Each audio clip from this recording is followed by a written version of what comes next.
is Alisha Ford. I am from Poweshiek County, and I'm in the club Mighty Golden Clovers.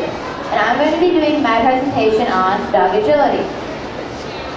Do you have a pouch-rotated dog like this at home? If so, dog agility is a choice for you. It is great exercise for you and your dog. What is dog agility? Dog agility is when dogs go through different obstacles like jumps, tunnels, weave poles, A-frames, and many other obstacles. What is contact equipment? Contact equipment obstacles are the dog walk, A-frame, and the feeder totter. At the beginning and the end of each piece, the dog must touch with one or more feet to give the dog credit for that piece. Pictures of the dog walk, the A-frame, and the feeder totter. As you can see here, the contact zone is painted yellow to know which is the contact zone and which is not the contact zone. The weave poles are the hardest obstacle to learn. Your dog must enter on the right side of the first weave pole and weave in and out of every weave pole. It took me a year to learn it because it is so hard. There can either be 6 or 12 weave poles in a set. The table. A table is a really small table. Your dog has to hold it sit, down, or just stand there for 5 seconds. Be careful, your dog might think it's another jump. Jumps. Jumps are the main part of agility. There is one course called the jumper's course. It has a lot of jumps, a tunnel, and a set of weave poles. The dog's jump height will depend on their shoulder height. This is the tire jump, and this is the regular standard jump. The tunnel. Of all obstacles, dogs love the tunnel the most. The dogs love it because they can run as fast as they want through it, and they can run at any time even if they are still a puppy.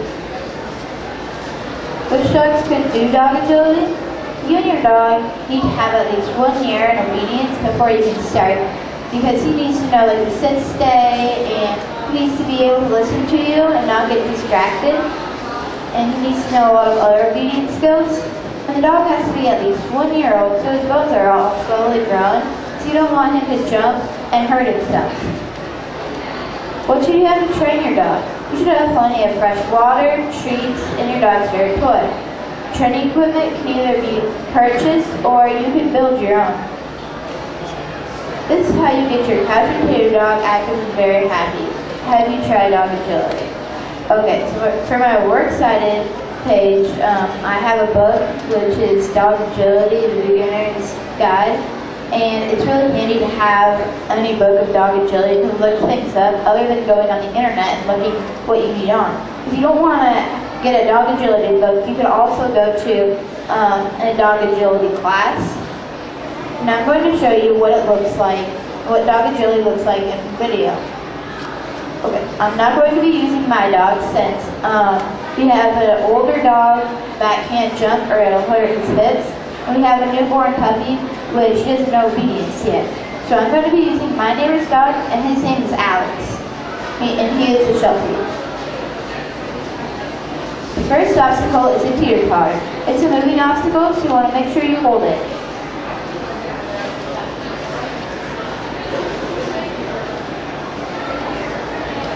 Next obstacle is the A-frame. You want to make sure you touch the contact zone, which is painted yellow.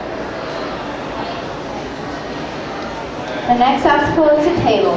You need to have your dog sit down or just stand there for 5 seconds.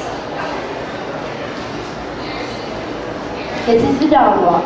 This is the longest obstacle of the contact equipment. You want to make sure at the beginning and the end of each obstacle you need to touch the contact zone. And this is the novice course this year's fair. The novice course has every obstacle in it. So you can see here I'm getting a lead out from Alex. She doesn't get ahead of me and is confused of where to go.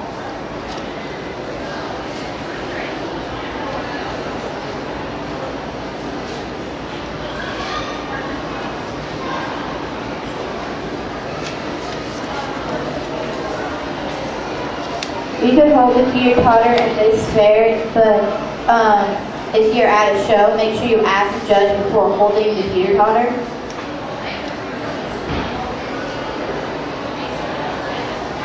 I got 95 out of 100 points on this because the reason why I got 95 is because he missed one weed pull at the end.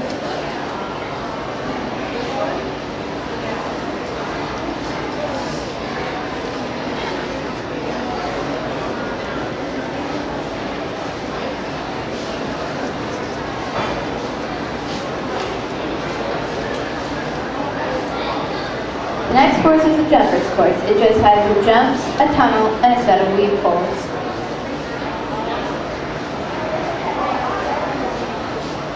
This is my favorite course because you can run through your dog with all the different jumps.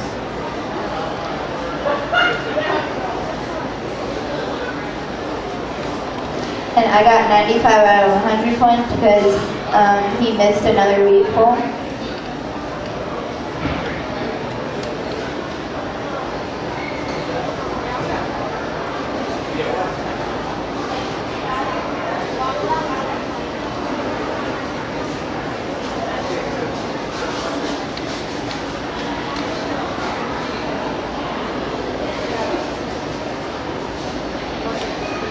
Today we went over the fundamentals of dog agility.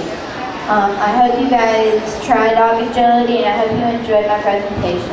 Are there any questions? Alisha, are there certain dogs that are best for training in dog agility?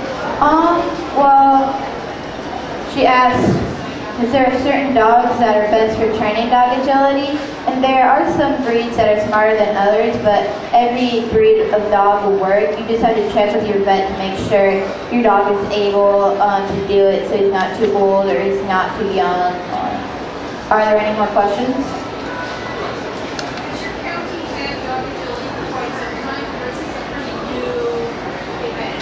She asked, is dog agility a new event or has it been going on for quite some time? This is actually this has been our second year in dog agility for the fair. Are there any more questions?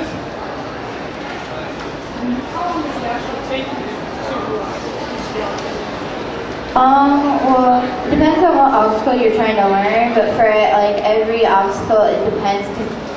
If it's hard, then you might need to take a lot of time. Like the weed pulls are hard, so I had to take quite some time. But for the whole entire course, it took me like maybe a year or so, I'd say.